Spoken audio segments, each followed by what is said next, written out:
क्या आप जानते हैं रेल की पटरी पर पत्थर क्यों होते हैं? क्या आप जानते हैं कि अगर धरती से 5 सेकंड के लिए ऑक्सीजन गायब हो जाए तो इस धरती पे क्या होगा? क्या आप जानते हैं कि शुरुआत में रेड बुल कंपनी का टैगलाइन क्या हुआ करता था? एक ऐसी टेक्नोलॉजी जिसने चलती हुई बुलेट ट्रेन्स को एक हादसे से बचा दिया था। तो इन अमेजिंग फैक्ट्स को जानने के लिए इस वीडियो के आखिर तक मेरे साथ बने रहें। क्या आपने कभी सोचा है कि रेल की पटरी पर छोटे छोटे पत्थर ही क्यों होते हैं, कुछ और क्यों नहीं? रेल की पटरी पर जो छोटे छोटे पत्थर बिछे होते हैं इन्हें गिट्टी कहते हैं। पूरे रेलवे ट्रैक पर यही गिट्टी क्यों बिछे होते हैं? पटरी को देखिए, ये पटरी जितनी सिंपल लग रही है उतनी है नहीं। फर्स्ट कंक्रीट के बने हुए प्लेट्स जिसके ऊपर रेल की पटरी होती है, इन्हीं प्लेट्स को स्लीपर्स कहते हैं और इन स्लीपर्स के नीचे पत्थर बिछे होते हैं। इन सारे पत्थरों को बैलास्ट कहते हैं। पूरी ट्रेन का भार इन्हीं बैलास्ट पे होता है और यही बैलास्ट पटरी पर पानी को ठहरने नहीं देते। इनके नीचे छोटे छोटे पत्थर होते हैं जिन्हें सब बैलास्ट बोलते हैं और उसके नीचे होती है असली जमीन। हम लोग तो यही सोचते हैं कि बस पटरी बिछी होती है और उसके ऊपर ट्रेन चलती है, पर रियलिटी ये नहीं है। ट्रैक को ध्यान से देखने पर पता चलता है कि पटरी हमेशा जमीन से ऊंचाई पर बनाई जाती है। पटरी को बिछाने में एक एक चीज बहुत इंपॉर्टेंट रोल प्ले करती है। पटरी पर लगे ये स्लीपर्स बहुत इंपॉर्टेंट होते हैं। यही स्लीपर्स पटरी के गैप को एक समान रखते हैं और स्लीपर्स के नीचे जो पत्थर होते हैं ये स्लीपर्स को हिलने नहीं देते और ये स्लीपर्स लोहे की पटरी को एक जगह होल्ड करके रखती है। मतलब सबसे मेन काम ये पत्थर ही कर रहे हैं। एक ट्रेन का वेट 36 लाख किलो से 1.5 करोड़ किलो तक होता है। ये थोड़ा सा सोचकर ही समझ आ जाता है कि ये पतला सा लोहे का ट्रैक इतनी भारी ट्रेन को नहीं संभाल सकता। अगर देखा जाए तो ट्रेन को संभालने में लोहे का ट्रैक, कंक्रीट से बने स्लीपर्स और पत्थरों का योगदान होता है। तो सबसे मेन बात यह है कि सबसे ज्यादा लोड ये पत्थर ही सहन करते हैं। इन पत्थरों की वजह से ही ट्रैक एक जगह फिक्स रहता है। रेलवे ट्रैक के नीचे साधारण मिट्टी का यूज नहीं किया जाता। अगर गोल चिकनी वाली गिट्टियों का यूज किया जाता तो ये एक दूसरे से टकराकर घूमने लगते और ट्रैक अपनी जगह पर फिक्स नहीं रह पाता। ट्रेन के भारी भरकम वजन से पटरियां भी हिलने लग जाती। इसलिए ट्रैक के नीचे हमेशा नुकीले पत्थरों का यूज किया जाता है ताकि जब ट्रेन इन पर से गुजरे तो ये नुकीले और रफ पत्थर आपस में एक दूसरे को जकड़ लें। इसलिए गोल पत्थर एक दूसरे के साथ जकड़ने का काम नहीं कर सकते। सिर्फ इन्हीं नुकीले पत्थरों की वजह से ट्रैक, लोहे की पटरी, स्लीपर्स अपनी जगह पर बने रहते हैं। कभी कभी आपने देखा होगा ट्रैक पर घास उग जाती है। इन्हीं नुकीले पत्थरों की वजह से घास या पेड़ पौधे नहीं उग सकते क्योंकि ये नुकीले पत्थर पानी को ट्रैक पर जमा होने ही नहीं देते। तो जब भी आप ट्रेन से कहीं जाएं तो एक बार जरूर इन पत्थरों पर नजर डालना और ध्यान से देखना कैसे ये छोटे पत्थर पूरी ट्रेन का वजन संभाले हुए हैं। अब आप ये सोच रहे होंगे कि मेट्रो ट्रेन में तो इन पत्थरों का इस्तेमाल नहीं होता। तो एक बात मैं आपको बता दूं, ये सारा स्ट्रक्चर मेट्रो ट्रेन का नहीं है। मेट्रो ट्रेन में तो बस स्लीपर्स के ऊपर ही ट्रैक को रख दिया जाता है। आपने देखा होगा मेट्रो ट्रेन का ट्रैक ब्रिज के ऊपर होता है या बेसमेंट के अंदर होता है, इसलिए नुकीले पत्थरों का इस्तेमाल नहीं किया जाता। हम सब जानते हैं मेट्रो ट्रैक जमीन पर नहीं बना होता, इसलिए इस पर ना तो पानी जमा होता है और ना ही कोई घास या पेड़ उगने की संभावना होती है। और सबसे इम्पोर्टेंट बात है कि मेट्रो ट्रेन का वजन नॉर्मल ट्रेन की तुलना में बहुत कम होता है, इसलिए इन नुकीली गिट्टियों की जरूरत नहीं होती है। फैक्ट नंबर 17, आपको लाइफ में कभी ना कभी हिचकियां तो आई होंगी। अगर 2-4 हिचकियां आकर बंद हो जाती हैं तो सब नॉर्मल होता है। अगर यही हिचकियां थोड़ी सी ज्यादा हो जाएं तो जान पर बनाती है। क्या आप जानते हैं कि एक ऐसा शख्स था जिसको 68 साल यानी 68 ईयर्स तक लगातार हिचकियां आई थी? अमेरिका के रहने वाले चार्ल्स ओसबोर्न नाम के एक आदमी को नॉन स्टॉप 68 साल तक हिचकियां आई थी। कितना वियर्ड रहा होगा ना। Guinness Book of World Record में सबसे ज्यादा हिचकियों का रिकॉर्ड इन्हीं के नाम है। सन 1922 से 5 जून 1990 तक इनकी हिचकियां कायम रही। लेकिन एक सवाल यह भी उठता है कि ऐसा क्या रीजन रहा होगा जिससे उसकी हिचकियां बंद नहीं हुई। वह ये था कि एक बार चार्ल्स ओसबोर्न एक सुअर को काटने के लिए उसका वजन तोल रहे थे। उस सुअर का वजन 350 पाउंड लगभग 158 किलो के करीब था। जैसे ही उन्होंने सुअर का वजन तोलने के लिए उसे लटकाया, तुरंत ही ये जमीन पर गिर गए। हालांकि चार्ल्स ओसबोर्न ने बताया कि उन्हें कुछ भी महसूस नहीं हुआ था, लेकिन डॉक्टर ने बताया कि एक पिन के साइज की ब्लड वेसल उनके दिमाग में फट गई थी, जिसकी वजह से दिमाग का एक छोटा सा हिस्सा डैमेज हो गया था और यहीं से ना रुकने वाली हिचकियों का सिलसिला बढ़ता चला गया। शुरुआत में चार्ल्स ओसबोर्न को 1 मिनट में 40 बार हिचकियां आती थी। बाद में ये घटकर 1 मिनट में 20 रह गईं और इनकी मौत के 1 साल पहले अचानक इनकी हिचकियां बंद हो गई थी। इनकी मौत के बाद ये अनुमान लगाया गया कि चार्ल्स ओसबोर्न को अपनी पूरी लाइफ में कुल 43 करोड़ बार हिचकियां आई थी, which is horrible. Fact number 16, Japan में भूकंप और बुलेट ट्रेन पूरी दुनिया में फेमस है। एक चीज मैं आपको बताना चाहूंगा, जापान में बुलेट ट्रेन को शिनकानसेन भी बोलते हैं। मतलब जापानीज लोग तो अपनी लैंग्वेज में शिनकानसेन ही बोलते हैं, बाकी सारी दुनिया बुलेट ट्रेन के नाम से जानती है। तो क्या हुआ था 2011 में? 11 मार्च को 8.9 मैग्नीट्यूड का जापान में भूकंप आया और 8.9 काफी शक्तिशाली भूकंप होता है। और आप जरा सोचो, इतने हैवी भूकंप में अगर बुलेट ट्रेन फुल स्पीड पर चल रही हो तो क्या होगा। लेकिन जापान तो जापान है, हमेशा एक कदम आगे रहता है इन सब चीजों में। जापान में एक किनकाज़न नाम की एक जगह है जो कि जापान के पूर्वी रेल का हिस्सा है। यहाँ पर सीज़्मोमीटर लगा हुआ था। सीज़्मोमीटर होता है जो आने वाले भूकंप की जानकारी पहले ही दे देता है। 11 मार्च की दोपहर थी और तभी सीज़्मोमीटर ने भूकंप के आने के संकेत दिए। भूकंप के सिग्नल सीज़्मोमीटर ने सारी बुलेट ट्रेन को भेज दिए।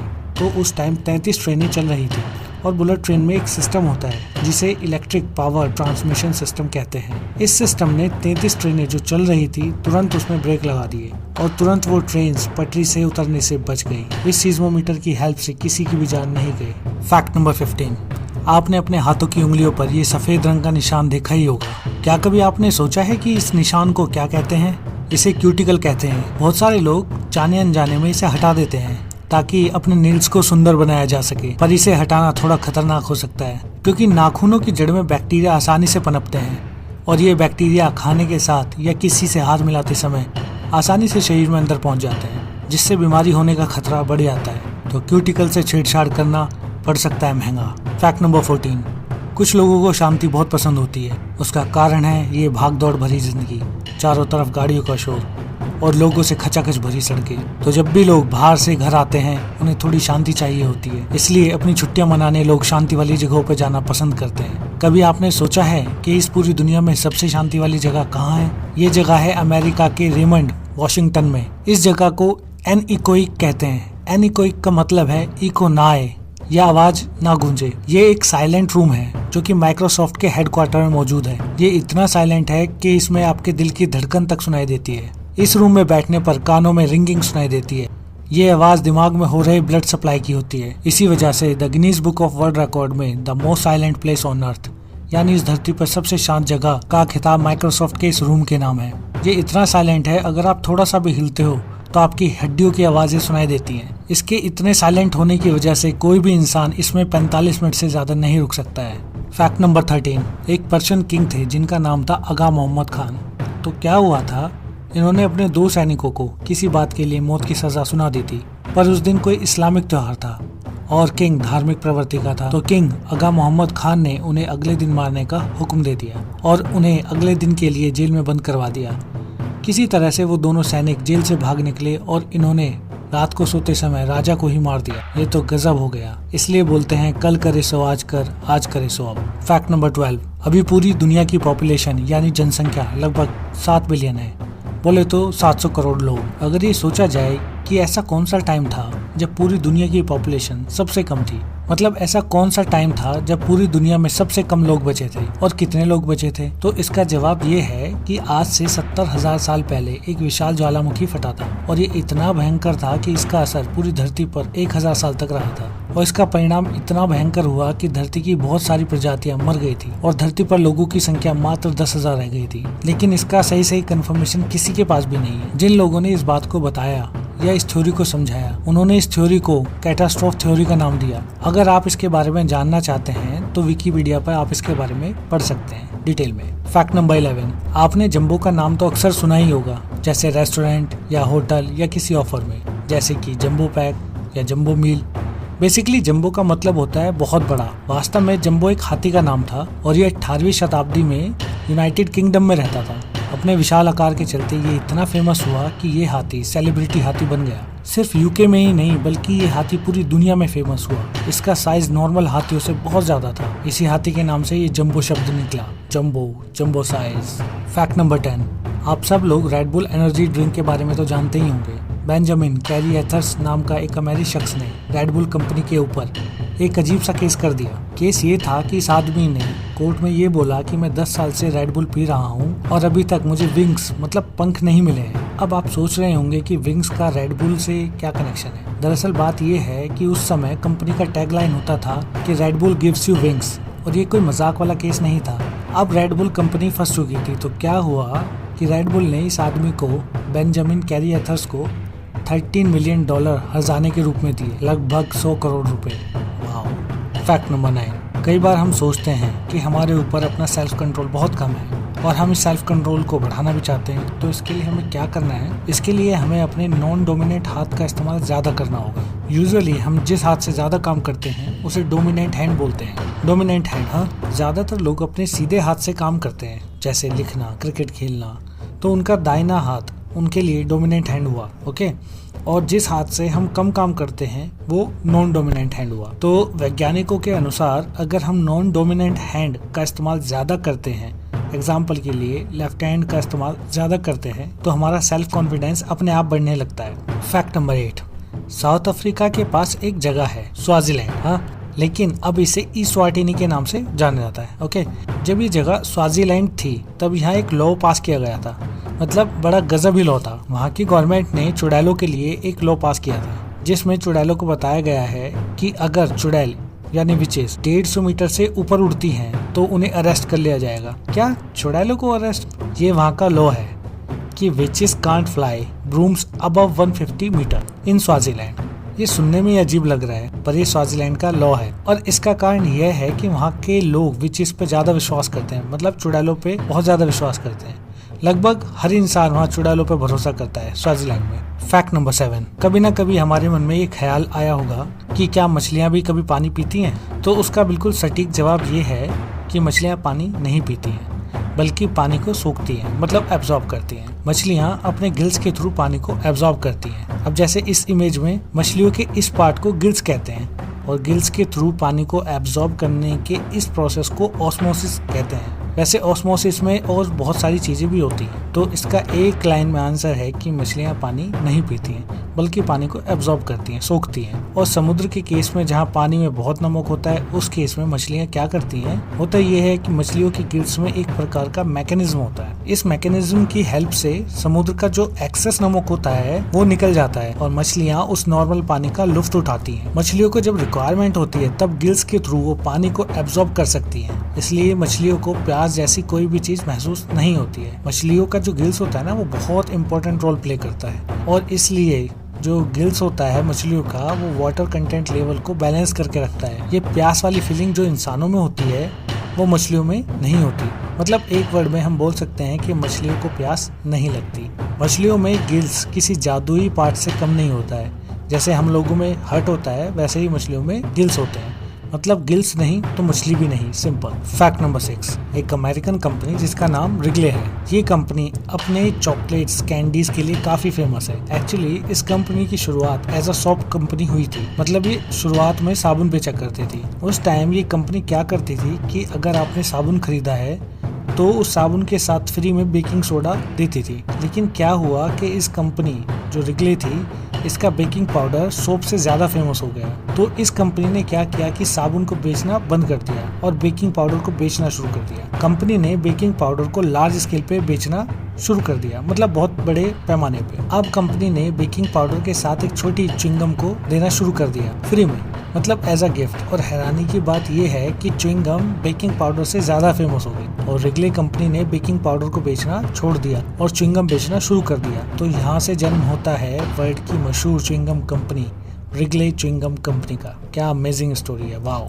फैक्ट नंबर 5, आपने आसमान में बिजली कड़कती हुई तो देखी ही होगी, जिसे लाइटनिंग कहते हैं। वेनेजुएला में एक कैटाटुम्बो नाम की लाइटनिंग होती है। ये जो लाइटनिंग होती है बड़ी गजब की लाइटनिंग होती है, मतलब बहुत ही आकर्षक, मनमोहक टाइप की लाइटनिंग। इसे इटर्नल थंडर स्टॉर्म भी बोलते हैं। मतलब इतनी बिजली एक साथ कड़कती है मानो लाइटनिंग का तूफान आ गया हो। यहाँ बहुत स्पीड से बिजली गिरती है, लगभग हर एक सेकंड में 5 बार, और इसी वजह से इसे वेनेजुएला का the most lightning struck place भी कहते हैं। यहाँ इतनी लाइटनिंग होती है कि इस बात का अंदाजा इसी से लगाया जा सकता है कि एक दिन में 10 घंटे और 1 घंटे में 280 बार तक लाइटनिंग होती है। इसे इस बात से समझा जा सकता है कि अगर आप वहाँ ये नज़ारा देखें तो एक के बाद एक बिजली गिरती है, और ये प्रोसेस कई महीनों तक लगातार चलता रहता है। और ये जो लाइटनिंग है ये कैटाटुम्बो लाइटनिंग के नाम से काफी फेमस है। फैक्ट नंबर 4, मार्वल्स की मूवी ने हर जनरेशन के लोगों को बहुत प्रभावित किया है, लेकिन टीन और बच्चों में ये ज्यादा फेमस है। इस जनरेशन के मन में कहीं ना कहीं ये रहता है कि वो एक बार इसे कॉपी करे। तो फैक्ट ये है कि एक लड़का था,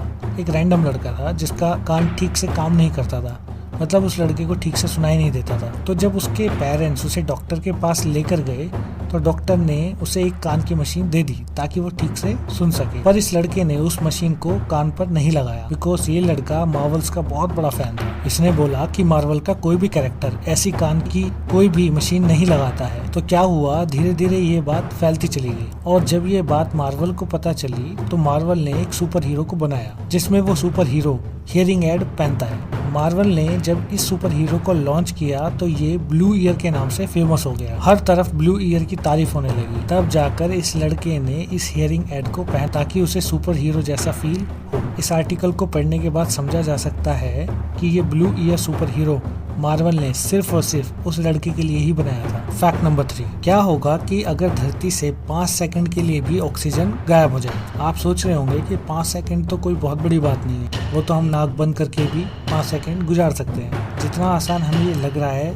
वैसे ये उतना है नहीं। अगर 5 सेकंड के लिए भी ऑक्सीजन धरती से गायब हो गई तो ये पूरी धरती के लिए बहुत बहुत खतरनाक होगा। देखा जाए तो ऑक्सीजन की वजह से मॉलिक्यूल आपस में मजबूती से बाइंड रहते हैं। अगर 5 सेकंड के लिए भी ऑक्सीजन गायब हो गई तो सारी बिल्डिंग्स गिर जाएंगी। अगर ऑक्सीजन गायब तो आप बहरे हो जाएंगे क्योंकि ईयर ड्रम्स को ऑक्सीजन चाहिए होता है वॉइस को सुनने के लिए। अगर ऑक्सीजन खत्म तो ओजोन खत्म क्योंकि ओजोन ऑक्सीजन से बना होता है। और अगर ओजोन खत्म तो सूर्य से आने वाली जितनी रेडिएशंस हैं वो आपके शरीर को जला देंगी क्योंकि ओजोन ही रेडिएशंस को रोकता है। अगर ऑक्सीजन खत्म तो सारी दुनिया की गाड़ियाँ बंद हो जाएंगी बिकॉज गाड़ियों में इस्तेमाल होने वाला जो फ्यूल होता है वो जलता है तब गाड़ियाँ चलती हैं और फ्यूल जलने के लिए ऑक्सीजन की ज़रूरत होती है। और अगर ऑक्सीजन नहीं तो सारी गाड़ियाँ भी बंद हो जाएंगी।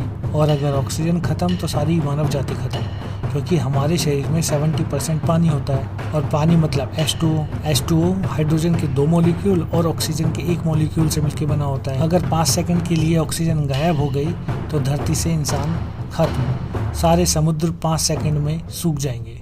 फैक्ट नंबर 2, आपने अपनी लाइफ में मैक्सिमम कितना काउंट किया है? मतलब 1, 2, 3, 4 ऐसे करके कहाँ तक काउंट किया है? क्या आप जानते हैं कि आप 1 बिलियन को लगातार कभी काउंट नहीं कर सकते हो? 1 बिलियन यानी 100 करोड़। अब आप सोच रहे होंगे कि ऐसा क्यों? तो रीज़न ये है कि अगर आप 1 सेकंड भी लेते हैं एक नंबर को काउंट करने में, जैसे 1 सेकंड, 2 सेकंड, 3 सेकंड, मतलब हर सेकंड एक नंबर, तो आपको 32 साल लग जाएंगे 100 करोड़ काउंट करने में। That's just amazing. इसके लिए तो कैलकुलेटर ही ठीक है। फैक्ट नंबर 1, माइक्रोस्कोप कभी कभी ऐसी इंटरेस्टिंग इमेज दिखा देता है जो हम कभी अपनी नॉर्मल आइज से नहीं देख पाते। जब कभी आपके हाथ में कोई नीडल चुभ जाती है तो सिर्फ वहाँ थोड़ा सा ब्लड निकलता दिखाई देता है, बट अगर इलेक्ट्रॉन माइक्रोस्कोप से देखा जाए तो कुछ ऐसा दिखाई पड़ता है, एक कुएं के जैसे एक बहुत बड़ा सा गड्ढा। मतलब ऐसा तो कभी मन में भी ख्याल नहीं आया होगा कि ऐसी इमेज बनती होगी। अब कुछ ऐसी इमेज दिखाने वाले हैं माइक्रोस्कोपिक जिसे देख के आप बोलोगे वाओ, ये है बिल्ली की जीभ इलेक्ट्रॉन माइक्रोस्कोप से देखने पर। यह है मच्छर जो आपको काटता है, ये है उसका पैर। कुछ चीज़ें माइक्रोस्कोप के बिना ही ठीक दिखती हैं। कितना डरावना सा लग रहा है इस मच्छर का पैर। जिस बॉल पेन से आप लिखते हैं ये है उसका माइक्रोस्कोपिक इमेज। यह है ब्लैक बोर्ड पे चलने वाली चौक की माइक्रोस्कोपिक इमेज। यह है हमारी मसल टिश्यू का माइक्रोस्कोपिक इमेज। चींटी का चेहरा आपने कभी नहीं देखा होगा, तो ये है चींटी का सुंदर और प्यारा सा चेहरा। सुई धागा कितना नॉर्मल लगता है ना, और ये है सुई धागे का माइक्रोस्कोप से लिया हुआ चित्र। तो ऐसे ही मज़ेदार फैक्ट्स को जानने के लिए चैनल को सब्सक्राइब करना ना भूलें, नीचे दिए हुए बेल आइकन को प्रेस करना ना भूलें ताकि आने वाली वीडियो की नोटिफिकेशन आपको टाइम से मिल जाए। तो मिलते हैं नेक्स्ट वीडियो में। Till then bye bye.